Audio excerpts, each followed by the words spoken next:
जय श्री कृष्ण। आज हम श्रीमद् भागवत रहस्य के पहले स्कंद का 11वां अध्याय करेंगे। श्रीमद् भागवत के अधिकारी, खास करके संसारी। इस भागवत पुराण का संसारियों पर करुणा के कारण सुखदेव जी ने वर्णन किया है। प्रभु प्रेम के बिना शुष्क सूखे ज्ञान की शोभा नहीं, यही बताने का भागवत का उद्देश्य है। भक्ति के बिना ज्ञान की शोभा नहीं, और जब ज्ञान वैराग्य से दृढ़ किया हुआ नहीं होता तो ऐसा ज्ञान मरण सुधारता नहीं, संभव है मरण बिगाड़ भी दे।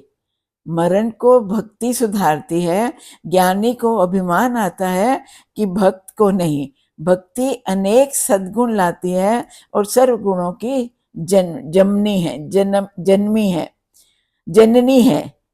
भक्ति अनेक सद्गुण लाती है और सर्व गुणों की जननी है। भक्त नम्र होता है, विनीत बनता है। भागवत कथा जो पापों को दूर करे, प्रभु के प्रति प्रेम जागृत करे, भागवत कथा और भगवान के स्मरण हृदय को आर्द्र बनाओ और मंगलमय नाम का जाप करो।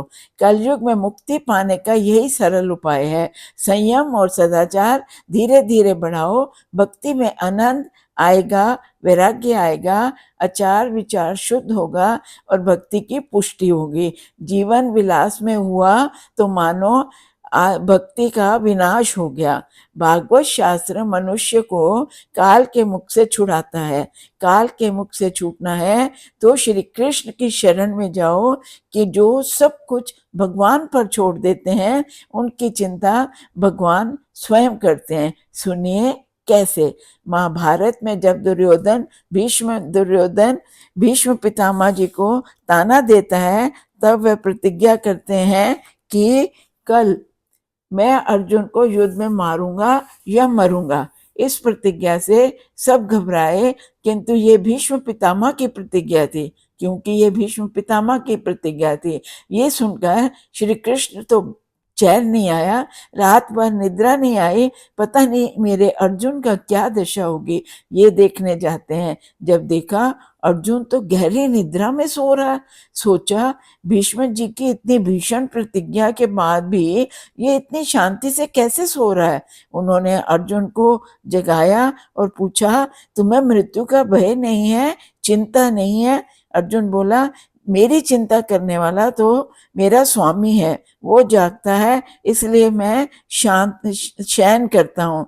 वह मेरी चिंता करेगा, मैं किस लिए चिंता करूं? इस तरह सब कुछ ईश्वर पर छोड़ दो। प्रथम स्कंद अधिकार लीला है। अधिकार बिना संत मिले तो उसकी ओर सद्भाव नहीं। जागता है। संतों को खोज की जरूरत नहीं है।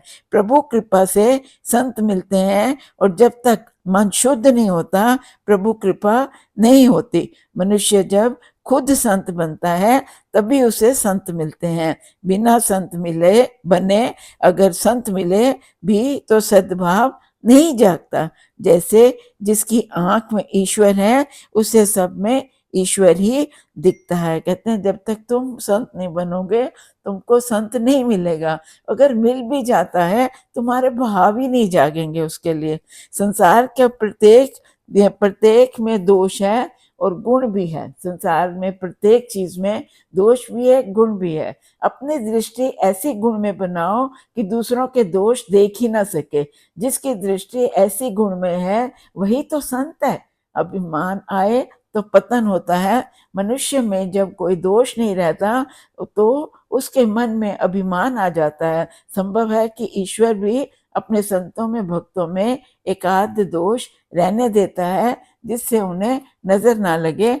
जैसे हम बच्चे को श्रृंगार करके उसको गाल पर काला टीका लगा देते हैं, क्योंकि दूसरे की नजर ना लग जाए। संत बनने के लिए घर छोड़े गेरुए वस्त्र आदि पहनने की जरूरत नहीं है। केवल अपने मन को बदलने की जरूरत है। मन के गुलाम मत बनो, मन को अपना गुलाम बनाओ। परीक्षित ऐसा ही इस अध्याय में कहा गया है। बहुत सुंदर कि हम खुद पहले अपने आप को सुधारें, तभी हम ईश्वर को पा सकते हैं, तभी हमको संतों का साथ मिल सकता है। जय श्री कृष्ण। आगे यही कथा को विश्राम देते हैं।